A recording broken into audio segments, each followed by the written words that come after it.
Hello. হ্যাঁ বলুন। তোর পশু ডেপুটেশন নিয়ে তোর বাংলো পড়তে যাব, তোকে বার করে নিয়ে আসবো। বল বল বল বল বল বল বল বল। হ্যালো। বল। না, আপনি কি বলছেন? আমি অনুব্রত মন্ডল বলছি। তোর বউ দারুণ দেখতে, আমাকে যে নিয়ে এসছে এটা। বোলপুর থানার আইসি লিটন হালদারকে কদর্য ও নোংরা গালমন্দ করার ঘটনায় শনি ও রবিবার পরপর দুদিন পুলিশি হাজিরা এড়িয়েছেন বীরভূমের তৃণমূল নেতা অনুব্রত মণ্ডল। নোংরা গালিগালাজ ও হুমকির অভিযোগে তার বিরুদ্ধে জামিন অযোগ্য ধারায় মামলা রুজু করেছে পুলিশ। অনেকেই মনে করছিলেন গ্রেফতারি এড়াতে সোমবার জেলা আদালত বা কলকাতা হাইকোর্টের দ্বারস্থ হবেন তিনি। যদিও দিনের শেষে দেখা যায় আদালতের পরিবর্তে ঘরবন্দি থাকেন কেষ্টমণ্ডল। এদিকে শারীরিক অসুস্থতার জন্য পুলিশের কাছে জমা দেওয়া মেডিকেল রিপোর্ট নিয়েও বিতর্ক ছড়িয়েছে। তৃণমূল নেতার মেডিকেল রিপোর্ট শান্তিনিকেতন মেডিকেল কলেজের, আর তাতেই সই রয়েছে হিটলার চৌধুরী নামের এক চিকিৎসকের।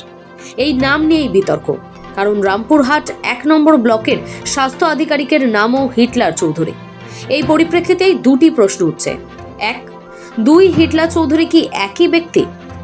2, যদি একই ব্যক্তি হন তাহলে কি তিনি অবৈধভাবে অনুব্রত মণ্ডলের মেডিকেল রিপোর্টে সই করেছেন? এদিকে পুলিশের একাংশ অনুব্রতর ঘটনায় ক্ষুব্ধ, এমনকি কেষ্টর পাশে দাঁড়াতে গিয়ে আইসিকে গালমন্দ করে দলের শাস্তির কোপে পড়েছেন বীরভূমের টিএমসিপির সভাপতি বিক্রমজিৎ সাউ। দল তাকে 6 বছরের জন্য সাসপেন্ড করেছে। তিহার জেল থেকে ঘুরে আসার পর আগের মতো জেলায় একচ্ছত্র আধিপত্যও নেই। ফলে বীরভূম জেলা তৃণমূলের অভ্যন্তরেই একাংশ কেষ্টর শাস্তির দাবিতে সরব। অর্থাৎ সময় যত গড়াচ্ছে অনুব্রত ইস্যুতে দলের অভ্যন্তরেই ভিন্ন মত স্পষ্ট হচ্ছে। যদিও এই ব্যাপারে পদক্ষেপের বিষয়ে দলের তরফে এখনো কোনো বিবৃতি সামনে আসেনি। গত বৃহস্পতিবার একটি অডিও ভাইরাল হয়। তাতে বোলপুর থানার আইসিকে অকথ্য গালিগালাজ এবং হুমকি দিতে শোনা যায় অনুব্রতকে। হ্যালো। হ্যাঁ বলুন। তোর পশু ডেপুটেশন নিয়ে তোর বাংলো পড়তে যাব, তোকে বার করে নিয়ে আসবো। বল বল বল বল বল বল বল বল। হ্যালো। বল। না, আপনি কি বলছেন? আমি অনুব্রত মন্ডল বলছি। তোর বউ দারুণ দেখতে, আমাকে যে নিয়ে এসছে এটা। প্রথমে অস্বীকার করলেও পরে দলের চাপে নিজের ভুল স্বীকার করে নিয়েছিলেন কেষ্ট।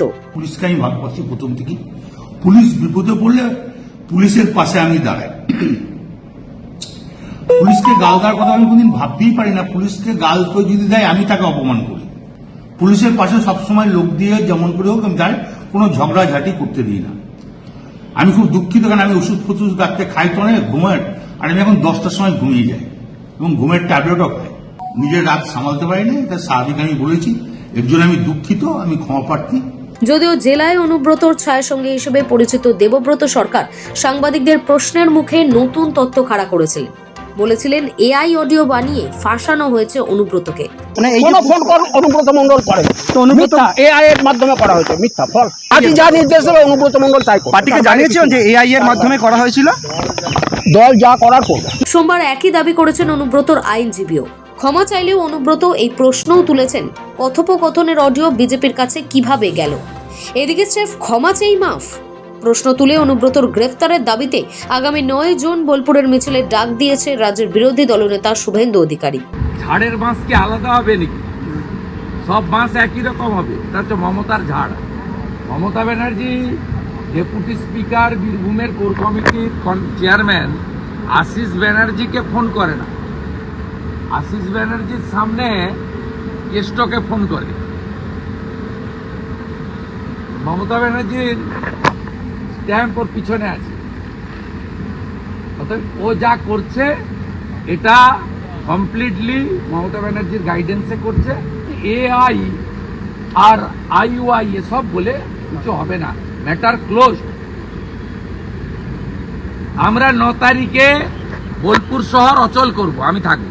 তবে অনুব্রতর অকথ্য ভাষার ব্যবহার নিয়ে দল যে বিরক্ত তা স্পষ্ট। বছর ঘুরলেই বিধানসভা ভোট, তার আগে এই ধরনের মন্তব্য করার অর্থ বিরোধীদের হাতে যেচে অস্ত্র তুলে দেওয়া। প্রকারান্তরে অনুব্রত সেটাই করেছেন বলে মনে করছে দলের একাংশ নেতৃত্ব। এমন পরিস্থিতিতে পুলিশ কি অনুব্রতকে গ্রেফতারের পথে হাঁটবে? ড্যামেজ কন্ট্রোলে দল কি কড়া পদক্ষেপ করবে? বিরোধী শিবির তো বটেই, দলের অন্দরেও এই নিয়ে বাড়ছে কৌতূহল। জয়ন্ত দাসের রিপোর্ট, সময় কলকাতা।